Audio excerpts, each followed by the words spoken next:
আসসালামু আলাইকুম ও রহমতুল্লাহি ওবারাকাতুহু। প্রিয় দর্শক, আশা করি মহান রব্বুল আলামিনের দয়ায় সকলেই অনেক ভালো আছেন। যেসব আমলের কল্যাণ অন্যদের মধ্যে সঞ্চারণ করে, দেশ ও সমাজের উপকারে আসে, তার অন্যতম হল জনপদ পাহারা দেয়া। এই পাহারা দিন, ধর্ম, সমাজ, স্বদেশ, শিক্ষা ও প্রশিক্ষণ সবকিছুর জন্য হতে পারে। ইসলামে এই জনপদ পাহারার কাজকে শবে কদরের ইবাদত থেকেও উত্তম বলা হয়েছে। আব্দুল্লাহ ইবনে ওমর রাদিয়াল্লাহু আনহু থেকে বর্ণিত, নবী করিম সাল্লাল্লাহু আলাইহি ওয়াসাল্লাম বলেন, আমি কি তোমাদের কদরের রাতের থেকেও শ্রেষ্ঠ রাতের কথা জানাবো না? সে ওই পাহারাদারের রাত যে ভয় সংকুল স্থানে পাহারা দেয়। তার আশঙ্কা হয় যে সে হয়তো তার পরিবারে জীবিত ফিরতে পারবে না।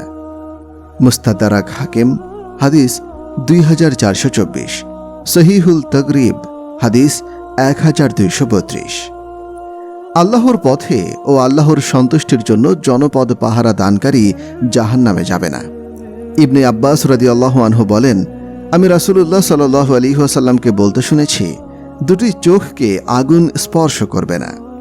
এক চোখ যে আল্লাহর ভয়ে কান্না করে, আরেক চোখ যে আল্লাহর পথে রাত জেগে পাহারা দেয়। তিরমিজি, হাদিস 1639। জনপদ পাহারা দেয়ার প্রতিদান হল জান্নাত। আবু হুরায়রা রাদিয়াল্লাহু আনহু থেকে বর্ণিত, নবীজি সাল্লাল্লাহু আলাইহি ওয়াসাল্লাম বলেছেন, লাঞ্ছিত হোক দিনারের গোলাম, দিরহামের গোলাম এবং শালের গোলাম। তাকে দেয়া হলে সন্তুষ্ট হয়, না দেয়া হলে অসন্তুষ্ট হয়। এরা লাঞ্ছিত হোক, অপমানিত হোক। তাদের পায়ে কাঁটাবিদ্ধ হলে তা কেউ তুলে দেবে না।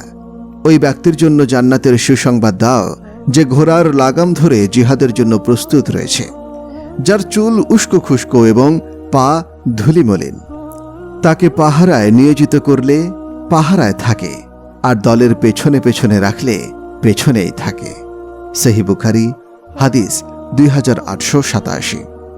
সাহল ইবনে হানজালা রাদিয়াল্লাহু আনহু থেকে বর্ণিত, হুনাইনের যুদ্ধের রাতে নবীজি সাল্লাল্লাহু আলাইহি ওয়াসাল্লাম বলেন, আজ রাতে কে আমাদের পাহারা দেবে?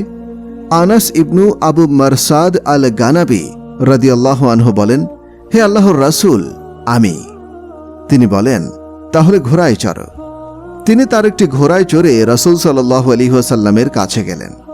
রাসূলুল্লাহ সাল্লাল্লাহু আলাইহি ওয়াসাল্লাম তাকে বললেন, তুমি এই গিরিপথের দিকে খেয়াল রাখবে এবং এর শেষ চূড়ায় গিয়ে পাহারা দেবে। সাবধান, আমরা যেন তোমার অসতর্কতার কারণে ধোঁকায় না পড়ি। অতঃপর ভোর হলে রাসূলুল্লাহ সাল্লাল্লাহু আলাইহি ওয়াসাল্লাম সালাতের জন্য বেরিয়ে এসে 2 রাকাত সুন্নত সালাত আদায় করলেন। তোমাদের অশ্বরোহীর খবর কি? সাহাবীরা বললেন, হে আল্লাহর রাসূল, তার কোনো খবর অবহিত নয়। অতঃপর সালাতের ইকামত দেয়া হলে রাসূল সাল্লাল্লাহু আলাইহি ওয়াসাল্লাম সালাত পড়ালেন এবং গিরিপথের দিকে তাকাতে থাকলেন। সালাত শেষে সালাম ফিরিয়ে তিনি বলেন, তোমরা সুসংবাদ গ্রহণ করো, তোমাদের অশ্বারোহী এসে গেছে। সাহাবীরা বললেন, আমরা গাছের ফাঁক দিয়ে গিরিপথের দিকে তাকিয়ে দেখি তিনি আসছেন।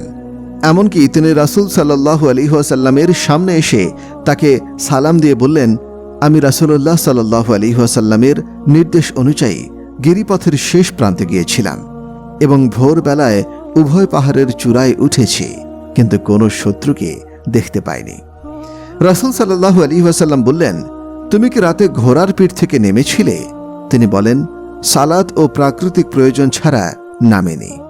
রাসূল সাল্লাল্লাহু আলাইহি ওয়াসাল্লাম তাকে বললেন, তুমি তোমার জন্য জান্নাত অবধারিত করেছ।